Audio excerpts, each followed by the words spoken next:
Bonjour, bienvenue, merci d'être avec nous ce matin. Nous allons parler de la santé, nous allons parler de la richesse que Dieu met en chacun de nous, une richesse à cultiver, une richesse à entretenir et une richesse à développer. Lorsque l'Éternel Dieu fit une terre, la terre et les cieux, aucun arbuste des champs n'était encore sur la terre et aucune herbe des champs ne germait encore, car l'Éternel Dieu n'avait pas fait pleuvoir sur la terre. Vous entendez bien ce que le passage dit.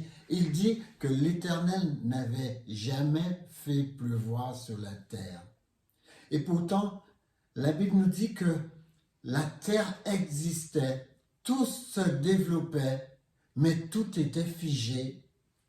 L'Éternel n'avait pas fait pleuvoir sur la terre et il n'y avait point d'homme pour cultiver la terre. Regardez bien ce passage. Il dit aucune herbe des champs ne germait encore. Alors, j'avais du mal à m'imaginer. Dieu a monté toute cette création. Il l'a fait venir à l'existence. Et qu'est-ce qui se passe? Eh bien, rien ne germe, rien ne pousse. Tout est bloqué. Pourquoi dit la Bible que tout est bloqué? Parce que Dieu n'avait pas fait pleuvoir sur la terre et il n'y avait pas d'homme pour cultiver le sol.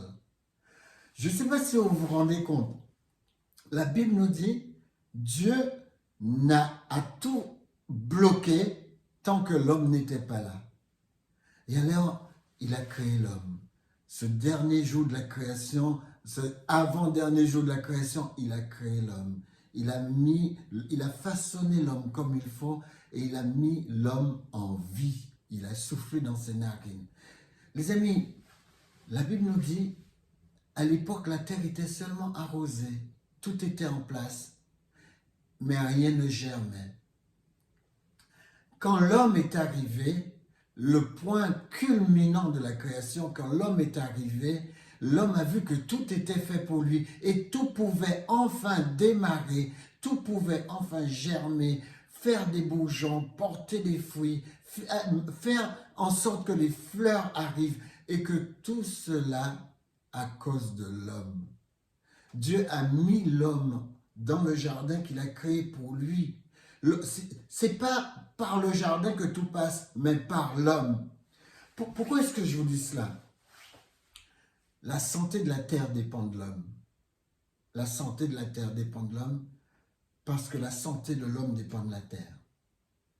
La santé de l'homme dépend d'organismes vivants. Et c'est ce que nous allons essayer de voir. Nous allons essayer de voir comment l'homme a une grande richesse qu'il doit entretenir. Vous savez, on nous dit que le mot pour terre, c'est Eretz. Mais le mot pour arbre, c'est Etz. C'est quelque chose qui est tiré de la terre. De même, la terre s'appelle Adama et l'homme s'appelle Adam. L'homme ou l'être humain ou la femme, l'être humain, femme et homme, c'est Adam. Celui qui est tiré de la terre, celui qui vient de la terre, celui dont dépend la terre. Toute cette dépendance de l'homme à la terre, je veux dire, il y a une corrélation entre les deux. Cette grande dépendance doit rester. L'Éternel Dieu forma alors l'homme de la poussière de la terre et il souffla dans ses narines le souffle de vie. Et l'homme, l'être humain, l'homme et la femme, il devint un être vivant. Puis l'Éternel Dieu planta en Éden un jardin du côté de l'Orient, il mit l'homme pour être formé. L'Éternel fit pousser du sol des arbres de toute espèce, agréables à la vue et bonnes à manger.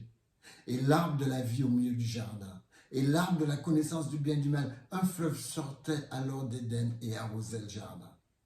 Dieu n'a pas lâché l'homme dans une forêt, il l'a lâché dans un jardin. Il avait toute sa subsistance qui émanait de ce jardin.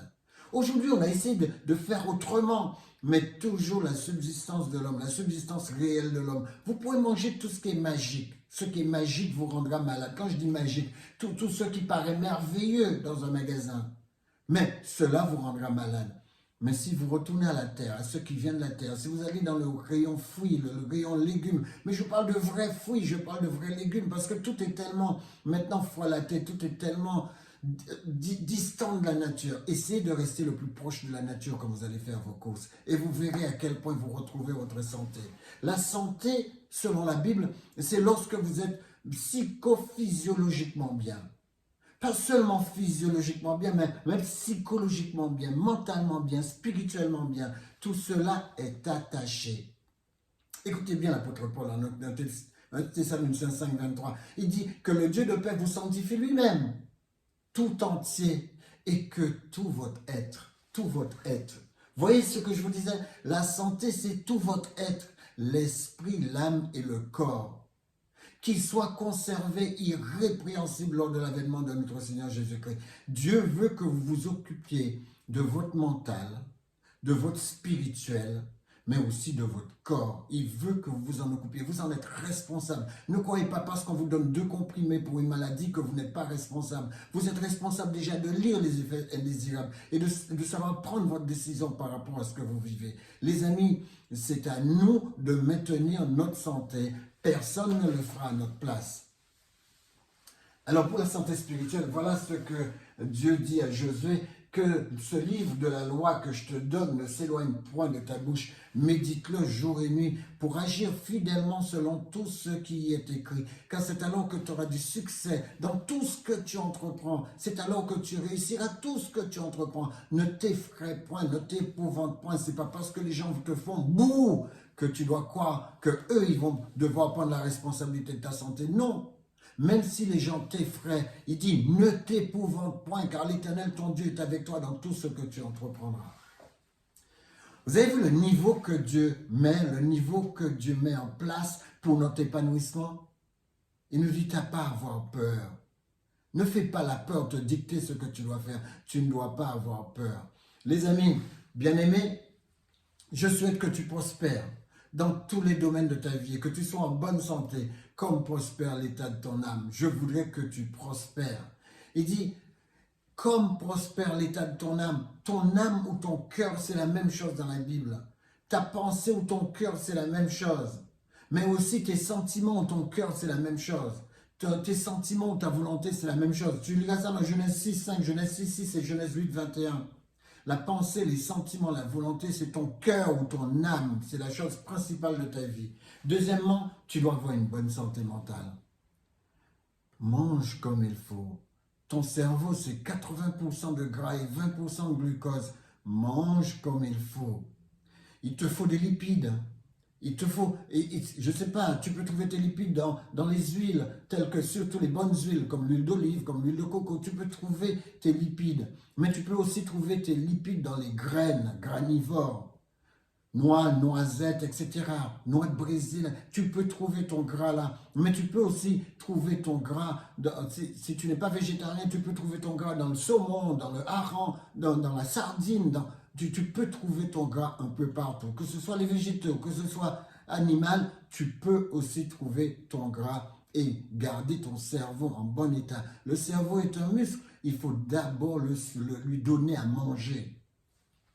Mais par contre, pour ta santé mentale, tu n'as pas seulement besoin que ton cerveau soit bien nourri, mais tu dois maîtriser tes pensées, tu dois maîtriser tes sentiments. Tu ne peux pas ressentir n'importe quoi et laisser ce sentiment entrer et s'installer en toi. Tu ne peux pas penser n'importe quoi et laisser ces pensées entrer et affecter ta vie. Et maîtrise aussi ta volonté. C'est-à-dire quand tu fais des choix, fais de bons choix. Fais des choix en fonction de ton éthique. Fais des choix en fonction de ce que tu trouves dans la parole de Dieu. C'est la meilleure façon d'avoir une bonne santé mentale. Construis-toi avec de bonnes choses. Écoute de la bonne musique. Fais en sorte que tu sois construit. Parce qu'une personne construite est une personne extraordinaire. Tu es seul responsable de ta santé mentale. Personne n'en a la responsabilité. Alors choisis, parce que la Bible te donne des conseils. Au reste, frères, sœurs, que tout ce qui est vrai. La première phase de la santé mentale, selon l'apôtre Paul, c'est de s'appuyer sur ce qui est vrai. C'est pourquoi Jésus dit, je suis le chemin, la vérité et la vie. Jean 14, 6. Il est vrai. Jésus n'est pas un faux, il est vrai. Il y a beaucoup de faux dieux. Regardez autour de vous, vous en avez plein. 3000, 5000, vous avez plein de faux dieux. mais vous avez un vrai Dieu. Jésus vous dit, je suis la vérité, je suis celui qui est vrai, je suis celui qui est. Dieu le Père, Dieu le Fils, Dieu le Saint-Esprit, une seule et même entité. Les amis, il dit que tout ce qui est vrai d'abord, mais que tout ce qui est honorable, tout ce qui est honorable, tout ce qui est honorable est juste. Il faut que ce soit juste. Ne vous laissez pas appréhender par ce qui est faux. Il faut que ce soit juste. Que tout ce qui est pur, ne faites pas de mélange. Un peu de vrai, un peu de faux, ne faites pas de mélange. Battez-vous pour le vrai. Que tout ce qui est aimable, tout ce qui mérite l'approbation, tout ce qui a de la vertu, tout ce qui est digne de louange. Ne prenez pas une chose qui soit vertueuse, mais qui n'est pas digne de louange. Ne prenez pas une chose qui soit aimable, mais qui ne soit pas juste. Ne prenez pas une chose qui est vraie, mais qui n'est pas honorable. Parce qu'on peut vous dire que c'est vrai. Mais si cette chose n'est pas honorable, aimable, mérite l'approbation, vertueuse, digne de louange, ça ne vaut pas le coup, c'est un mensonge. Les amis, troisièmement, avoir une bonne santé physique. Et c'est là le clou de ma pensée ce matin. Avoir une bonne santé physique. Vous pouvez, je ne sais pas si on vous l'a dit avant, mais vous pouvez avoir une bonne santé physique. Je vous donne un élément facile pour retenir comment avoir une bonne santé physique. C'est le mot rade. Ne tombez pas en rade. Moi, le mot rade, j'ai ajouté derrière pour le R, respirer. J'ai ajouté pour le A, s'alimenter. J'ai ajouté pour le D, dormir. J'ai ajouté pour le E, éliminer. Retenez cela. Je ne dois pas tomber en rade. Je ne dois pas tomber en manque de respiration. Je dois développer ma capacité vitale, mais développer aussi ma capacité d'oxygénation artérielle. Vous savez, si vous vous permettez de faire de l'exercice physique et que vous ne prenez pas le temps de vous oxygéner, allez sur un arbre, faites en sorte de prendre tout l'oxygène de cet arbre. Faites de l'exercice sur un arbre qui vous délivre de l'oxygène. Pourquoi? Parce que quand on atteint 40 ans, on perd de son oxygénation artérielle. C'est la raison pour laquelle nous avons des processus, nous avons des méthodes. Il y a des box à oxygène. Il y a aussi de l'eau qui a de l'oxygène dedans, compressée à 40%. Cela peut vous sauver la vie. Quand je veux vous sauver la vie, même les maladies auto-immunes, les maladies que vous atteignez, les maladies auto-immunes, ils peuvent aussi permettre à ces maladies de reculer. L'oxygénation artérielle peut permettre aux maladies de reculer, surtout les maladies graves. Les amis, alimentez-vous comme il faut. Allez à la source, le plus près de la nature possible. Ne visionnez pas tous ces aliments qui sont déjà préfabriqués ou fabriqués. Ne prenez pas des aliments tout cuits là. Vous savez, faites attention à ce que votre alimentation ne soit pas toute cuite, mais tout crue.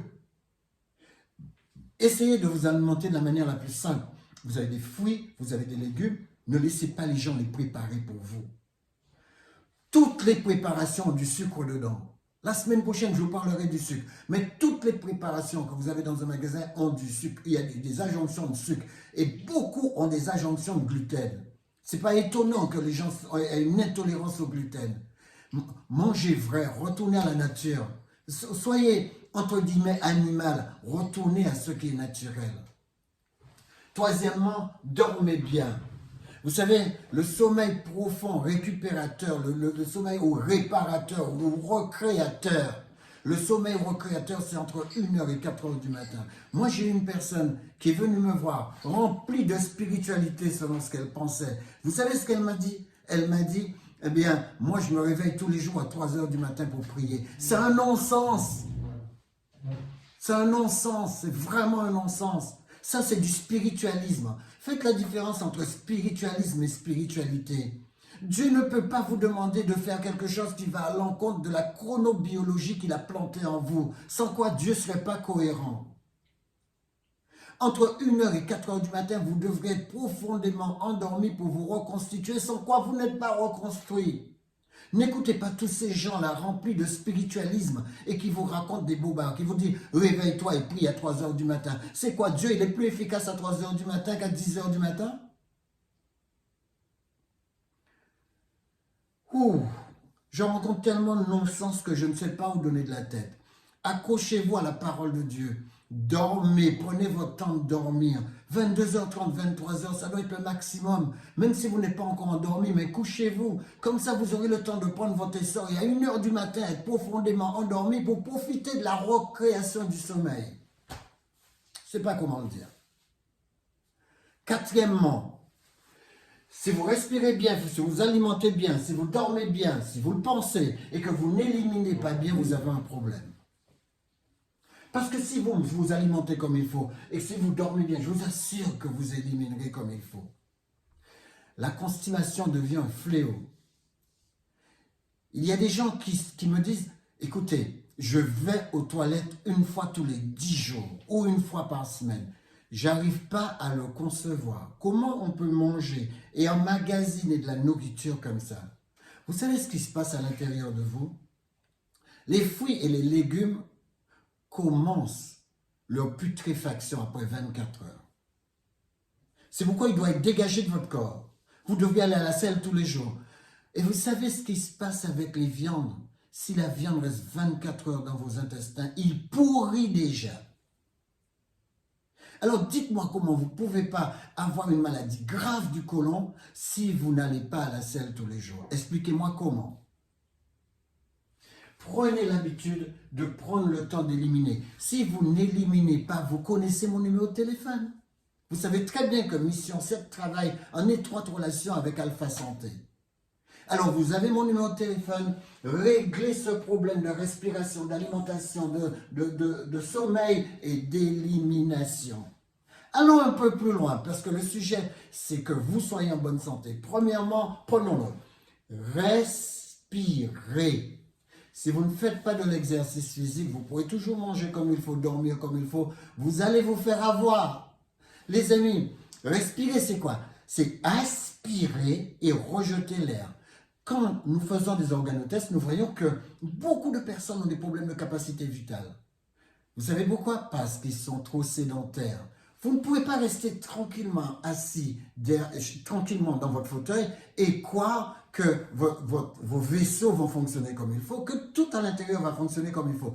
Encore, si pendant que vous étiez sur le divan, vous vous allongiez, vous commencez à faire de l'exercice physique dans le divan pour que ne serait-ce que l'élasticité de vos vaisseaux se mette en place. Parce que quand vos vaisseaux manquent d'élasticité, vous savez que vous pourrez avoir une maladie cardiovasculaire? Les amis, l'air c'est 21% de dioxyde et 78% de diazote ou d'azote comme on dit. 1% d'argon, de néon, dioxyde de carbone. L'air est super important. C'est la raison pour laquelle vous ne pouvez pas toujours vous contenter de la pollution de l'air. Vous devrez aller dans un parc, vous devrez aller quelque part où il y a des arbres pour que cet arbre puisse vous redonner une bonne oxygénation. Les amis, faites de l'aérobie. Je me rappelle, il y a quelques années, c'était la mode. On allumait sa télé, on mettait de l'aérobie et ensuite on dansait jusqu'à ce qu'on transpire. Il faut vous remettre à ça. Dansez jusqu'à ce que vous transpiriez. Les amis, et faites aussi de l'anaérobie. L'anaérobie est super important pour développer votre capacité pulmonaire. Donc, allez dans une piscine, si vous aimez nager, allez sous l'eau, retenez votre respiration et passez de l'autre côté. Faites cet exercice un certain nombre de fois pour vous assurer que vous pouvez garder le maximum d'oxygène dans vos poumons. Exercez vos voies respiratoires. Les amis, alimentez-vous bien. Mangez ce qu'il faut. J'en veux à des gens qui mangent n'importe comment. Des gens qui aiment la nourriture de la rue. Vous savez ce que j'appelle la nourriture de la rue? Je ne vais pas dire de marque pour n'incriminer personne, mais la nourriture que vous trouvez dans la rue, au bord de la rue, n'est pas de la nourriture. En tout cas, votre santé n'ira pas loin avec cette nourriture. Prenez l'habitude de construire votre alimentation, de fabriquer vos plats. Prenez le temps de le faire, apprenez à le faire. Vous êtes un homme, vous êtes un être humain. L'être humain n'a pas l'estomac d'une vache. L'être humain a un processus digestif, un processus d'élimination qui est complètement différent. Les amis, c'est la raison pour laquelle nous ne pouvons pas manger de l'herbe comme la vache. Il lui faut 4 estomacs pour digérer cette herbe. Nous n'avons pas un tube digestif comme les gallinacés. Les gallinacés ont un jabot, ils ont un gésier que nous n'avons pas. C'est la raison pour laquelle, quand vous me dites, Lambert, je consomme du blé à outrance, quand vous consommez des céréales à outrance, vous n'êtes pas une gallinacée. Voilà ce qui se passe. Dans le jabot, les graines que la poule consomme, que ce soit du blé, que ce soit autre graines, ils vont d'abord fermenter. Et ensuite, ils vont passer par le gésier où ils vont être broyés. Je sais que nous, on a un trucage. On va prendre le blé pour pouvoir le manger, on va le broyer, ensuite on va le faire fermenter et on va fabriquer du pain. Je suis d'accord, on a suivi le processus de la poule. Mais on ne peut pas consommer sans cesse des féculents. On ne peut pas consommer sans cesse des féculents. On n'est pas fabriqué pour ça. C'est un trucage qu'on a trouvé pour pouvoir manger ce que la poule mange. Mais ce n'était pas notre alimentation. Alors c'est vrai que nous, quand on regarde le grand singe, on se dit, mais écoute, mais qu'est-ce qu'il a de particulier ce grand singe? Pourquoi est-ce qu'il est en bonne santé? Alors que c'est le seul animal qui a le même tube digestif que nous. Pourquoi il n'a pas d'hôpitaux? Pourquoi il n'a pas de clinique? Pourquoi il n'a pas de laboratoire d'analyse médicale? Eh bien, ce grand singe pourtant a exactement la même physiologie que nous. Regardez sa physionomie. Il est comme nous. Eh bien, il a une leçon à nous apprendre. Puisqu'il est plus costaud, il n'est pas malade, pourtant il n'est pas en train de manger une vache, il n'est pas en train de manger ce que nous mangeons. Qu'est-ce qui se passe avec nous?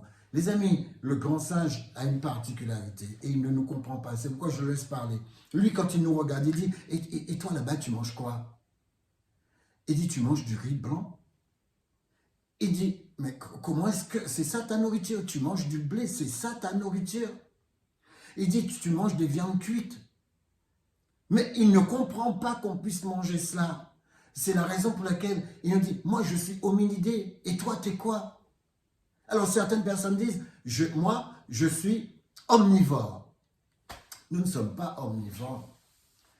L'être humain n'a pas été créé omnivore. La preuve, c'est que l'être humain doit manger des aliments vivants. Il doit manger du vivant. Pour vivre, l'être humain doit manger du vivant. Je sais qu'il ne mange pas du vivant. Je sais qu'il détruit complètement sa nourriture avec sa cuisson. Quand il cuit à 100 degrés, qu'est-ce qui reste? Que les oligo-éléments? Vous savez, quelques éléments qui traînent comme le fer, voilà ce qui reste à 100 degrés. Mais où sont les vitamines? Où sont les acides aminés? Où sont tout ce qu'il y avait dans la nourriture quand il a pris la nourriture dans la nature? Les amis, l'être humain aime beaucoup manger du riz. Mais c'est quoi? C'est de l'albumène. C'est de l'albumène. Le germe a de la vitamine D, d'accord, mais l'albumène, il n'y a que de la vitamine E. Il a le résidu du riz, c'est quoi? Un peu de vitamine C. Le son, c'est un peu de vitamine B. La balle, c'est un peu de vitamine A. Mais s'il se permet de consommer que cela, qu'est-ce qui va se passer à l'intérieur de lui? Ça va lui donner beaucoup de sucre. Beaucoup de sucre. Il ne peut pas manger que cela. Et surtout, ça a donné, vous vous rappelez, il y a quelques années, et même, j'ai regardé en 1921, même en Guyane, il y avait encore le beriberi, parce qu'il y avait un manque de thianine dans le riz. Les amis, ça donne, le manque de thianine, ça donnait des insuffisances cardiaques et des problèmes neurologiques. C'est la raison pour laquelle les Vietnamiens disaient beriberi, ça veut dire je peux pas me lever. Les amis, ce que le grand singe veut nous apprendre, c'est que nous ne savons plus quoi manger. Nous ne savons plus comment manger. Et c'est vrai que comme nous ne savons pas comment manger, nous ne savons plus quoi manger, eh bien nous finissons dans des hôpitaux. Oui, nous avons de grands hôpitaux, mais est-ce que c'est ça qu'il nous faut? Le grand singe, il est granivore. Il mange des graines. Pourtant, il a le même tube digestif que nous. Les graines lui vont très bien. Noix, noisettes. Et en plus, il mange les graines, mais crues. Il ne les fait pas griller ni saler. Il est crudivore. Tout ce qu'il mange, tous les légumes, tout ce qu'il peut mettre dans sa bouche est cru. Il est aussi fruidivore. Donc, il est fruidivore, ça signifie que il va manger tout ce qu'il trouve dans les arbres, tous les fruits, il va les manger dans les arbres. Mais c'est vrai que vous allez me dire, il a aussi un petit carnivorisme. Il consomme du miel, il consomme des œufs. Quand on les trouve à l'embouchure, il consomme des mollusques, mais il ne consomme pas de la viande ensanglantée. C'est la raison pour laquelle nous, si nous consommons de la viande, nous devons avoir une intelligence pour pouvoir l'apprêter. Comme nous avons une intelligence pour préparer le blé, et ne surtout pas manger ces choses que nous avons eu l'intelligence de préparer, il faut savoir si vraiment ma cuisson est une bonne cuisson. Il faut savoir exactement, même si c'est une bonne cuisson, savoir combien de temps je peux manger cela. Moi, je conseille aux gens, si vous mangez de la viande ou du poisson, de manger cela 3, 4 fois dans la semaine. Ça suffit largement. Si vous mangez des féculents, pareil, 3 fois, 4 fois par semaine, mais cuisez les féculents de la bonne manière. Vous savez, quand vous cuisez trop les pâtes, par exemple, vous avez un index glycémique de 72. Alors que quand vous les cuisez al dente, vous descendez à moins de 50. Vous voyez, tout est dans l'astuce de la cuisson. Apprenez comment cuire. Quand vous viendrez la semaine prochaine, vous verrez, je vous donnerai quelques astuces pour pouvoir être en bonne santé. Parce que la Bible reste dessus. Que tu sois en bonne santé et que tu prospères comme prospère l'état de ton âme. Ta pensée doit être en bonne santé. Tes sentiments doivent être en bonne santé. Tes choix doivent être bien faits. Et ensuite, tout va se développer naturellement pour te donner une richesse de la santé. Regardez ce que l'apôtre Paul dit en Corinthiens 3,16. Ne savez-vous pas que vous êtes le temple de Dieu et que l'Esprit de Dieu habite en vous? Si quelqu'un détruit le temple de Dieu, Dieu le détruira car le temple de Dieu est saint et c'est ce que vous êtes. Vous ne pouvez pas manger n'importe comment. Vous ne pouvez pas vivre comme n'importe comment. Sachez que vous êtes hétérotrophe. Ça signifie que vous êtes fait pour manger des choses vivantes, pas des choses mortes. Vous êtes là pour manger du vivant. Quand vous prenez votre steak et que vous le faites autant griller, vous mettez un feu aussi fort, qu'est-ce qui reste dedans? Le steak, il est mort. Les amis, prenez l'habitude de comprendre l'alimentation, parce que si vous ne comprenez pas l'alimentation, votre santé en dépend. Alors vous pouvez manger n'importe quoi et détruire votre santé. Que Dieu vous garde, que Dieu vous donne précieusement son soutien et qu'il vous permette de comprendre que vous êtes son temple. Vous êtes son temple. Vous n'êtes pas autrement que saint. Vous êtes saint. Saint d'esprit, sainteté spirituelle, mais saint pour le reste, saint pour le corps, saint d'esprit, intellectuellement saint. Les amis, la semaine prochaine, je vous parlerai du sucre, je vous parlerai des macro et des micronutriments, je vous parlerai de tout ça. Mais sachez que le sucre, c'est 35 millions de décès dans le monde, c'est-à-dire une personne par seconde. Je vous montrerai comment vous en sortir avec du bon glucose qui puisse vous construire, parce que votre cerveau a quand même besoin de 20% de glucose. Comment utiliser cela pour être en bonne santé? Que Dieu vous garde, que Dieu vous bénisse. Et rappelez-vous ce que je vous ai dit, nous sommes hétérotrophes, c'est-à-dire nous sommes mangeurs d'organismes vivants. Je vous montrerai la différence entre hétérotrophes et autotrophes, ceux qui se nourrissent de manière inorganique, de matière inorganique. Que la santé soit avec vous, parce que Dieu est avec vous, parce qu'il le dit, et je le redis, bien-aimé, je souhaite que tu prospères à tous égards et que tu sois en bonne santé, comme prospère l'état de ton âme. Que tu sois en bonne santé. Jusqu'à ce que je vous revoie, restez en bonne santé. Et sachez que vous pouvez nous joindre, Alpha Santé, voilà le numéro de téléphone, voilà les coordonnées où vous pouvez nous joindre. Nous travaillons aussi en collaboration avec Laetitia Nagata. Sachez en tout cas que nous sommes à Malakoff et que vous êtes les bienvenus pour rétablir votre santé de manière totale. Éternel le Père Céleste, reste avec chaque personne qui a entendu cette présentation aujourd'hui. Délivre-le de tout problème de santé, mais donne-lui aussi la force de caractère de se prendre en charge et de prendre la responsabilité de sa santé. Au nom de Jésus, pour ta gloire. Amen. Que Dieu vous bénisse. Bonne semaine. À la semaine prochaine.